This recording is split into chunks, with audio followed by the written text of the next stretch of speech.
What up, YouTube Live? Oh my God, how's it going, everybody? It is Friday, December 21st. Aquaman movie is in theaters, and so that's the big DCEU installment. And on the small screen, we have the season one finale of Titans, which, first of all, it kind of confuses me because I thought there would be like another episode. I swear to God, I thought I saw the listing, the episode listing, and that it was. I thought I saw it go up to like episode 12, but apparently it only goes up to episode 11, which is today, and that apparently is the season finale of season one, which kind of sucks because I really love this show. This show is fucking awesome. Oh my God. Um, I hope a lot of my fellow DC fans out there who may not have the streaming service DC Universe yet that they soon subscribe and I don't know actually get to watch the show. You know what I'm saying? So they don't miss out. Um, okay, so there's a lot to unpack here about the season one finale of Titans. Oh, I got my notes here, so I want to make sure I don't lose my train of thoughts. But let's just jump to the big stuff. Batman shows up. Of course, as you know, Batman is played by two stuntmen. Let me get the names here. Alan Musei, I think, was one of them. But anyway, you don't get to see the close up shot, the face of Batman. You know, he doesn't really speak in this series. So, and you don't get to see him as Bruce Wayne. Um, you only see him in action sequences, in fight sequences, and that's why these two stuntmen um, were hired for. It's for that purpose alone. And I'm really, I guess it's kind of odd. Why did they have to hire two stuntmen to take on the job? I mean, isn't one enough? I mean, like it's not like, oh, you got to take care of this facet of his fighting style, and you got to take care of this or Batman's other fighting style. It's like I think one can just do the job; it's sufficient enough. But anyway, that's interesting in and of itself. And another big note before we break down the episode: the Joker shows up. That was so amazing. Uh, uh, it's funny the way. Sorry, there's a loud motorcycle outside. It's funny the way the episode tries its best to cover up the Joker's face, so you don't really get to oh my God, which actor is that? Let me IMDb him or Google him. Like, oh, who did they cast for that role? You can't really spot him per se. And they didn't, and Titans didn't really announce. They didn't really announce who plays the Joker in this one. Um, but they did announce the stuntman who plays Batman. So that's interesting.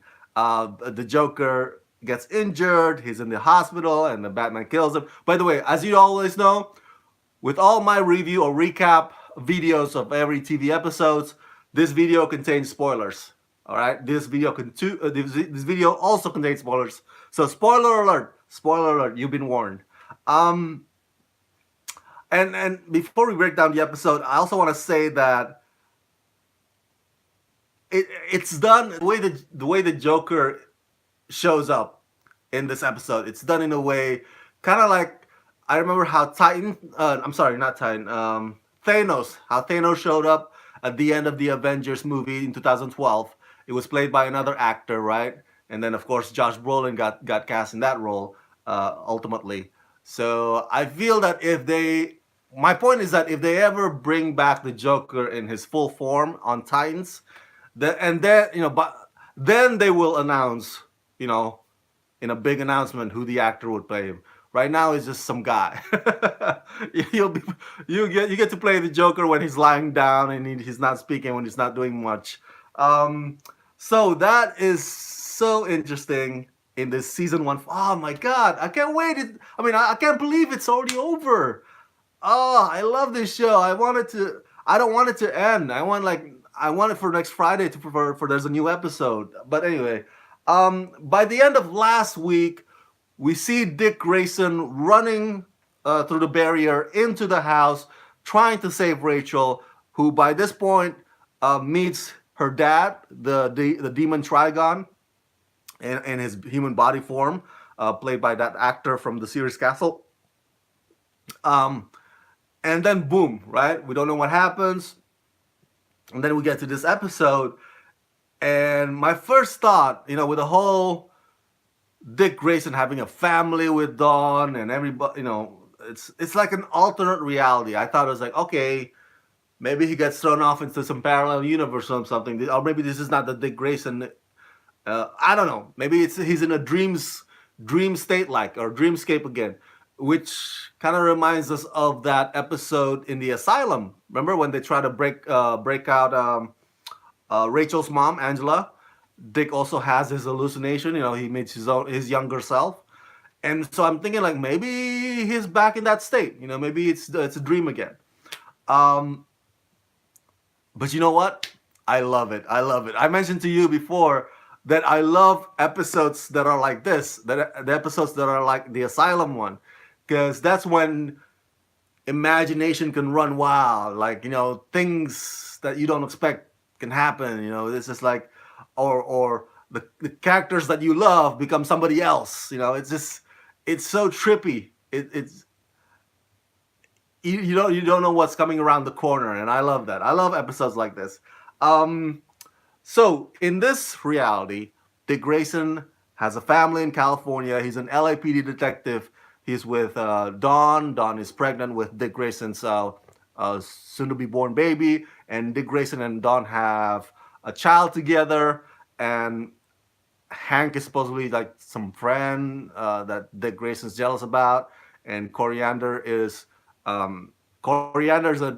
special agent in Gotham, and so Jason Todd comes in, and he's in a wheelchair. Apparently, he says he got cocky at one point, and I think the Riddler shot him in the back. I forgot what the exact story was. And he said that you got to come back to Gotham, Dick, because Batman is on the brink. All right, he's about to lose it because Batgirl's missing, Barbara's missing. Commissioner Gordon got killed by the Joker. The Joker killed. I'm sorry, Alfred died. I don't know if Alfred got killed by the Joker, but Alfred died. So Batman doesn't have a compass anymore.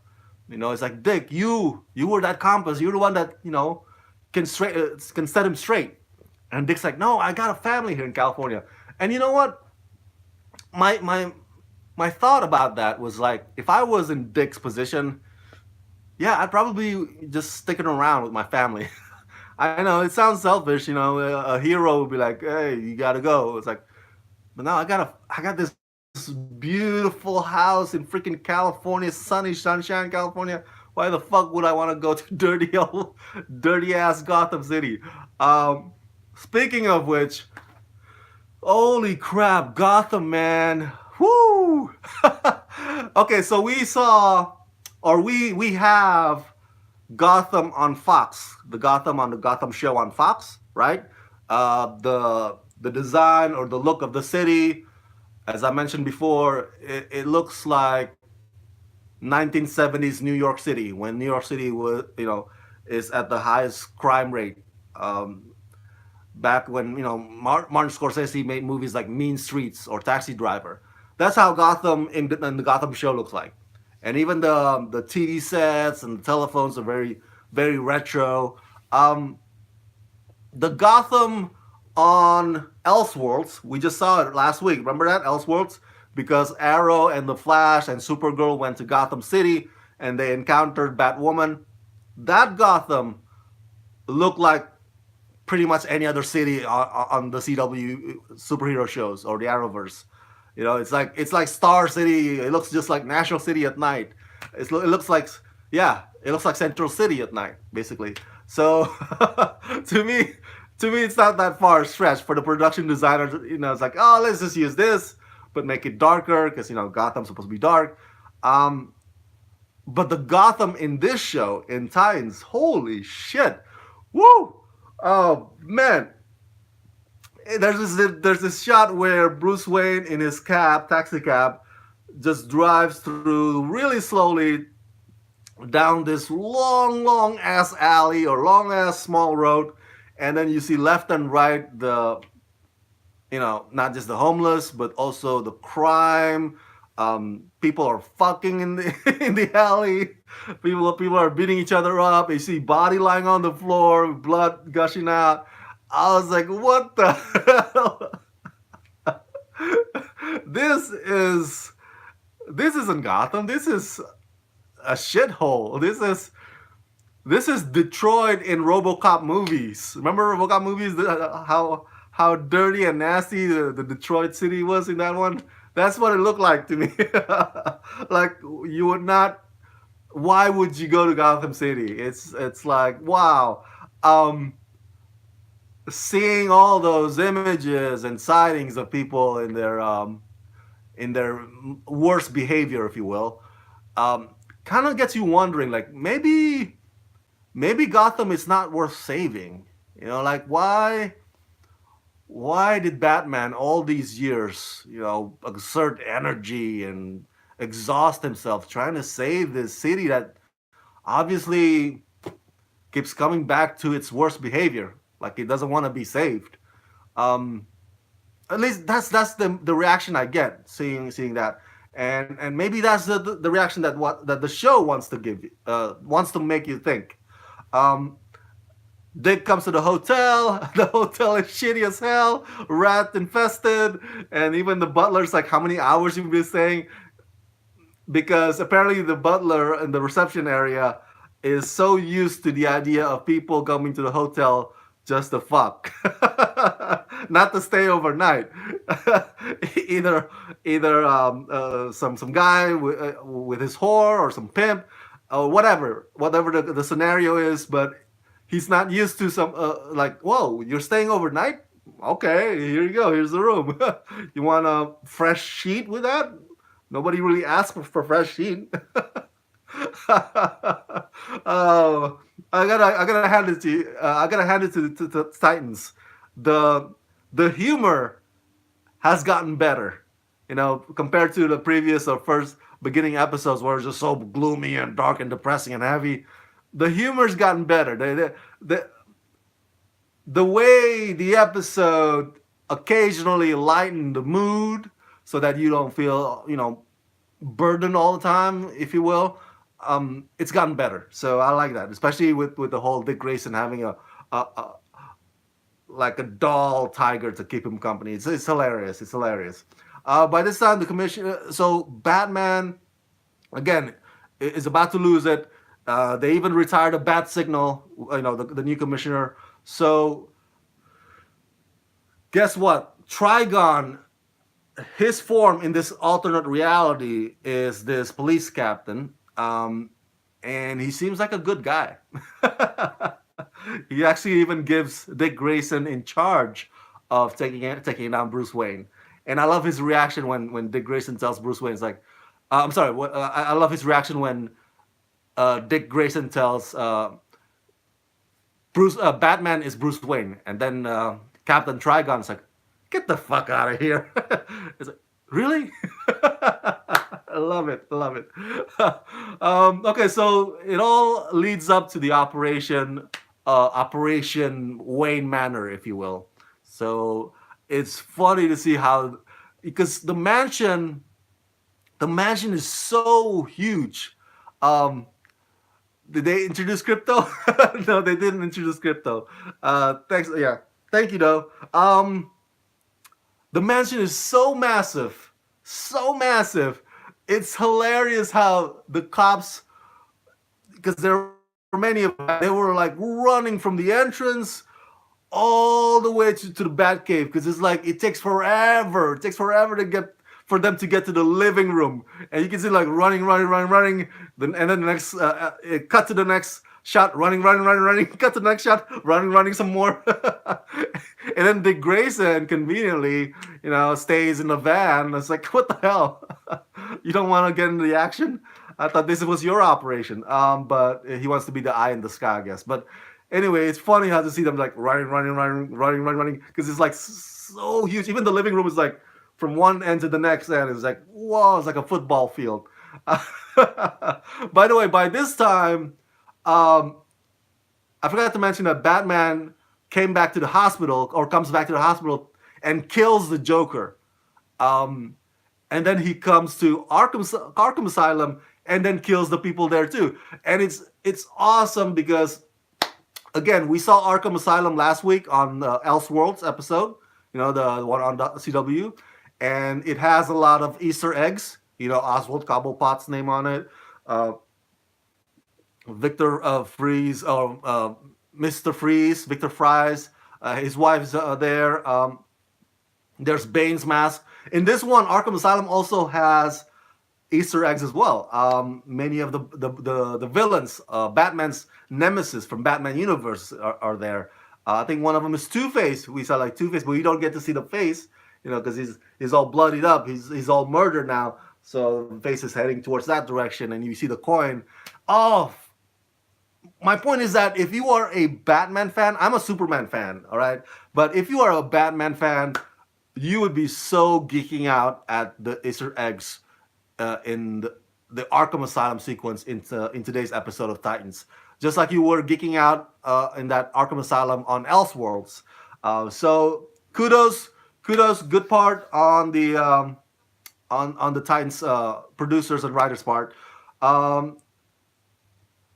Okay, real quick before we get to my conclusion of this, I forgot to mention that I think that Gotham in this one kind of looks like, I don't know, maybe you get the wrong, or maybe you get a different sense than mine, but it looks like it has that Dark Knight feel to it.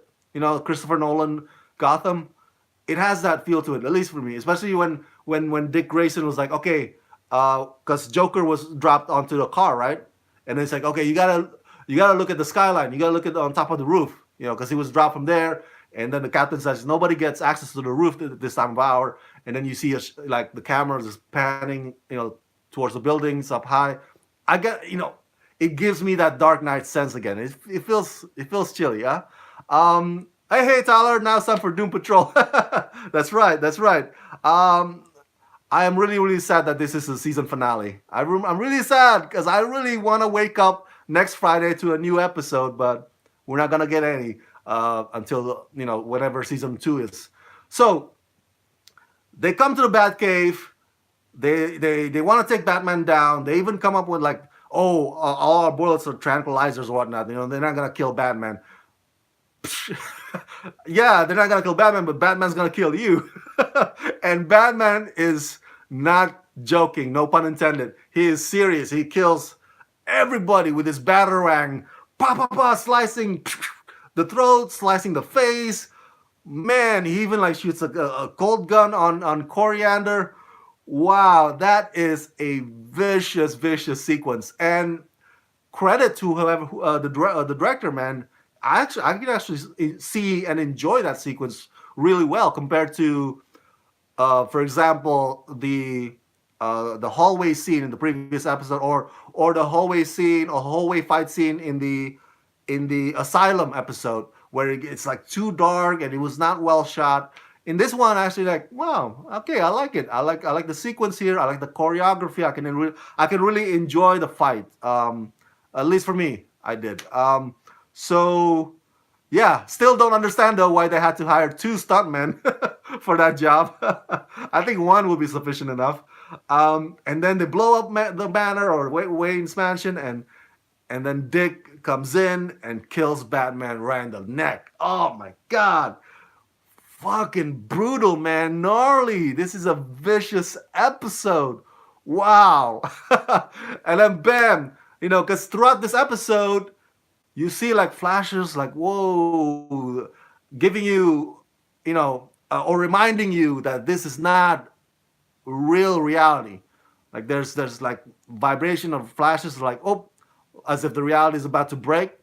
And then at the end, of course, it comes back to the house where apparently Dick is under a freaking spell by Trigon. And now Dick is, supposedly is working for Trigon. It's so weird. And Rachel's like, come on, Dick. Come on, snap out of it. You're supposed to be my protector or guardian. You're not supposed to be like this. but he's gone now. He's not the Dick you know. Um, oh man, I can't wait. I can't wait. Oh, I, I, okay. I'm really, really baffled as to why they end the season this way. I'm not against it. Again, as I mentioned to you, I love episodes like this. I love where imaginations run wild, where hallucinations, just like the Asylum episode, just like things happen, like our characters are not what they are. I like that. But why do you end the season this way? I thought, if anything, you should end the season, you know, with the actual overarching arc, with the whole Rachel thing, with the whole Trigon thing. Like that's the story. That's the story of Titans. This is why end it with an alternate reality? Yes, I get it. You probably want to. I don't know. You want to show us Bruce in his state of, I don't know, maybe his animosity towards Batman, his bad blood that he has with Batman. Um, you want to see it illustrated this way, all right? Illustrate, because this is not. We still don't have that answered yet. I don't know if it was answered, but I overlooked it maybe. But this is um, an illustration, or I guess a mind manifestation of what that bad blood could be, right? Because in the previous episodes, Dick says, "Hey, yes, I what Bruce Wayne made me. Bruce Wayne turned me into this machine, and sure, sure, he's a vigilante, he's a hero of Gotham, but there's a darker side to that. Now we don't see what that is. We don't see what that is. This is just a mind manifestation, my illustration of what that could lead to if Bruce Wayne or Batman ever crosses the line. So it's not necessary. It doesn't really answer what that bad blood between Bruce Wayne and Dick Grayson is. So yeah, it's fine, but I wish the season doesn't end in this, alternate reality state. I wish the season would end with some kind of cliffhanger relating to Rachel, Trigon, Angela in the actual, the actual story that we're dealing with, the actual problem at hand, the problem at hand. So I guess that's my only beef about it. Other than that, I love it. It's a great episode. It's a great show. That just gets better and better with each passing episode. And I'm really not looking forward to Doom Patrol. Because I was not impressed with the backdoor pilot that they have in episode 2 of Titans. I think is it episode 2 or episode 3? Episode 3, right? Where they introduced Doom Patrol, and it was like a filler episode because Doom Patrol. I call it filler episode because Doom Patrol did not have anything to do with the overall story, Rachel's story in Titans. That was just a backdoor pilot. That's basically uh, telling you, hey, Doom Patrol is coming, everybody. So to me, that's a filler episode, even though it shows a little bit of how Gar comes to be. And I think the only thing that got me that's gonna get me interested in watching Doom Patrol is uh, what's his name? Timothy Dalton. Timothy Dalton is playing the new Dr. Niles. I kind of feel sad for actor Bruno Bashir, who played Dr. Niles in the backdoor pilot in the episode 3 of Titans, because I think he did an okay job. He didn't do a terrible job. So for him to be replaced by James Bond, former James Bond, I get it. You want to have that big name, Timothy Dalton. But at the same time, if you were Bruno or if you're a Bruno fan, it's like you kind of feel sorry for the guy. It's like, oh man, he got kicked to the curb and got replaced by former James Bond. That's gonna hurt the pride a little bit. But I do like Timothy Dalton. I'm a big fan of his from Penny Dreadful series. So I think that'll be my only hook right now, in addition to April Bowlby, because I love April Bowlby. I think she's one of the hottest actresses around. She's so sexy in Two and a Half Men. So she's coming back as Rita Starr. So those are probably the two reasons why I would watch Doom Patrol at this moment. because I didn't grow up reading Doom Patrol comic books. I don't know much about them. So and I want Titan season 2. I want Titan season 2. Tyler says Doom Patrol, the comeback of Brendan Fraser. That's right. The Mummy Star, the star of Encino Man. It's like, where have you been, Brendan Fraser? Oh, he's in Doom Patrol. Okay, I think that's it. That's my review. Those are all the thoughts I have. Those are all the notes I have about Titans season 1, episode 11. I'm really, really sad that this is a season finale.